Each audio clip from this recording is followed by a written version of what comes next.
Hello BookTube, it's Louise the Big Head Bookworm. Lovely to see you. Hope you're well. Hope you're having a lovely, lovely day. It's Friday the 2nd of December and I thought I would come and I'll tell you about the books that I read in November. There's also a book that I finished in October that I didn't tell you about. And it's got to the stage now that if there is a book and I don't tell you that I've read it, have I actually read it? Does it actually count as a book that I read if I haven't come to the internet and said to you, I've read it? I don't know. It's a weird thing that's begun to happen. I'm like putting a book to a side going, I must tell BookTube I've read this. Not like you're sat there thinking, oh, what has Louise read today? No, no, no. But anyway, so we'll do that one first. It was The Witch's Daughter by Paula Braxton. So that I read this in Spookathon. Did I actually finish it in Spookathon? I think I did. I think I then didn't do a wrap-up of Spookathon because of life. So that's probably why I didn't tell you about it. So do forgive me, BookTube. I realise I was not good. You can dock me a mark for that in the great tally of BookTube. But however, I did finish it. I got to I can't remember how far I'd got through to it when I last told you about it. I didn't realise that the time travelling in this book, which is it's just a tale about witches across the ages and one particular witch across the ages. I gather it's a series of books. We're following one young Bess Hawksmith, who is actually called Elizabeth, and she can travel through time. I'm not going to say any more than that, but there are different time periods that she goes into. I thought it was just present day and Middle Ages, and I was finding the Middle Ages Bess a bit wearisome. But she actually travels to other periods of time as well. So there are other periods of time in this book. And as soon as we came out of the Middle Ages, I really enjoyed it. So there were other periods. So for example, there is a period set in Victorian England, and I really liked that. So as soon as we came out of the Middle Ages, the story picked up for me, the sense of pace, the excitement, what was actually going to happen. It became a lot better. So I really enjoyed it. So I have to say, by the end of it, I was sorry to see it had gone. You know, I was like, oh, actually, I really got into it, and I thought it was. I really liked the Victorian period, and then there's a period in the First World War, and I really liked the historical fiction there and the fantasy elements that they're woven in and the witchiness, and so I did really like it, and I can completely understand why people rave about Paula Braxton, because she did really well. I think it was just that one period really I struggled with. So yes, in the end, Spookathon, I did finish this and I did really enjoy it. So for those people that said to me, carry on reading it, you were right. You were right. You knew that anyway. You knew that anyway. You're like sat there going, I know, I told you to carry on and I know I was right. Well, I'm saying it as well. You were right. So yes, that was good. Put that over there. So the books that I read in November, some of them you've seen already, so I shall go through those quickly. I read the Starcrossed Trilogy by Josephine Angelini. It's Starcrossed, Dreamless and Goddess. I really enjoyed it. It's YA, paranormal, fantasy, set in Nantucket with the whole Greek myths. That's your kind of your way into it, and I really enjoyed it. I thought it was really good fun.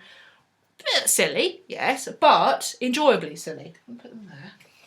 So yes, that was really good. So hats off to that. Then I read Inferno by Dan Brown because I needed something to put into my eyes when I was visiting Mum in the hospice when she was very, very poorly, and this was brilliant for that.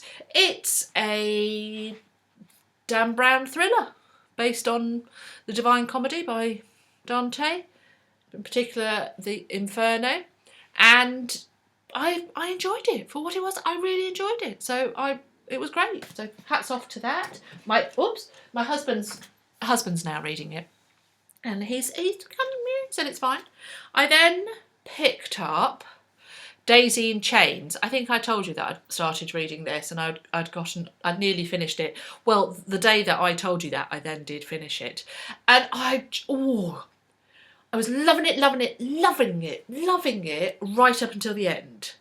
I still think it's a really good crime thriller and a good crime set in Southwest, set in Bristol, in England. Really good. I must admit, I really enjoyed it. I liked Sharon Bolton's writing. It's slightly mixed media in the fact that you get transcripts of interviews and you get emails and magazine articles. So it's slightly mixed media in that, but it chugs along really well. I feel she slightly pulled the ending, just a little bit. I didn't guess all of it, but I guessed most of it. And actually somebody left a comment saying, I'm halfway through reading this. Do you think this? And you're, yes. You should probably have finished it by now. In which case I would say, cracking, you know, yeah. So I really recommend it if you like kind of crime thrillers and it's a serial killer and it's got a good take on it. I really like. I feel that the ending was slightly pulled, a little bit. It had such a sense of threat and such a darkness, and the serial killer in this was such a good character, and I was just a little bit disappointed at the end. But somebody's recommended a different book of hers, which I've made a note of it now, and I can't think of it off the top of my head, and I can't remember who it was that said it, but if it was you, thank you very much. I have put it on my wish list. And so I am definitely going to carry on with Sharon Bolton. Quite a few people also said about Linwood Barclay, who'd done a quote on the back, and said, yes, you really should. So I've put Linwood Barclay's books on my wish list as well, so I shall go and hunt those out. I think I see them in charity books and bookshops, and I don't know why I've not picked them up, but now I shall, because of you, BookTube. So I blame you. So yes, that was good. I also then read, I then read J.R. Ward, Dark Lover, to see whether these vampires were indeed hot. And I can report they are indeed quite warm. I'm not sure I would say hot, but I'm definitely on the warmer side, definitely. So this is a Black Dagger Brotherhood novel, and this is the first one. People said to me to read it in order. And now, having read this one, I completely agree. I can totally understand why it would be better to read these in order. And I do want to continue. I did like it. I did like it. I have to... I'm now reading another thriller as well. So when I go to see my mum and she's feeling a bit tired and she just wants to go to sleep, I can read that, because I think I can't take vampire erotica to a hospice. That's just all kinds of wrong, isn't it? I mean, it's just wrong in every way, shape or form. I mean, no. I mean, honestly, I think the nurses would just go, you out, if they saw me reading that. Whereas a thriller, you know, that's fine. So I did read this. So I read this not at the hospice. I think I read this in about 2 days. It was enough. I know what I was going to tell you. I didn't think it was going to be as dark. It was complicated. I thought it was going to be, ooh, vampire, ooh, takes his clothes off, ooh, nice things happen. You know, I thought it was going to be basically that. But it's a lot more involved with, the world is a lot more organised, and this is what happens with that vampire, and that vampire's like this, and this happens in there, and they do this, and this and do that. It's not all biting. It's an awful lot more than biting. Also quite a lot of leather, which I'm not really into. But I was like, you know, they're pleasing enough. But yes, I was impressed because the world was so much more organised and so much fuller and in much greater detail and what have you. And I liked it. I really did. So I thought it was really good. So J.R. Ward, Dark Lover, thumbs. I thought that was great. Yes. Hot? Certainly a bit of steam. A little bit of steam coming out of my ears at one point. Ooh. So yes, I'm definitely going to be carrying on with that series. I just need to get it. The other thing I read was I read a couple of novellas on the old Kindle. Neither of them I knew they were novellas until I actually started reading them, and then I was like, oh, it's a novella. But then that's quite fun. So Eloise James, A Gentleman Never Tells. I think this was free.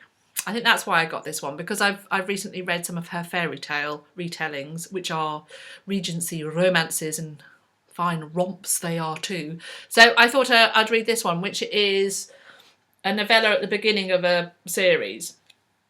I really enjoyed it. It was very good. It's a one-sitting read for me, and it was good. And if you like Eloisa James, you like Regency romance, you can pick it up very cheaply on the Kindle. It's just a great little pick-me-up for an afternoon.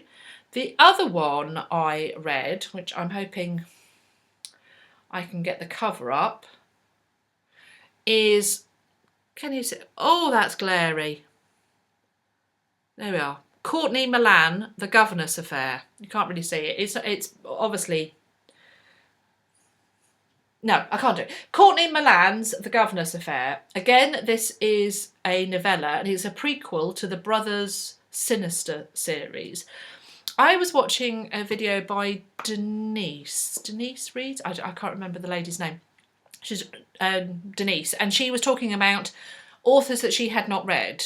And I ordered a book on her recommendation, which I showed you. Excuse me.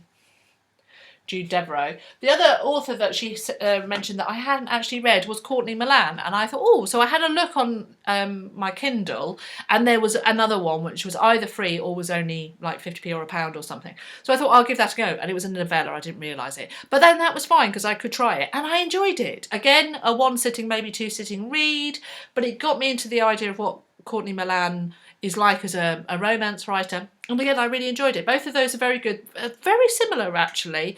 Courtney Milan's got a little bit more of an idea of the romancy, the Regency setting, and obviously works into that more. And I have to say, I really enjoyed it, and a little bit rude.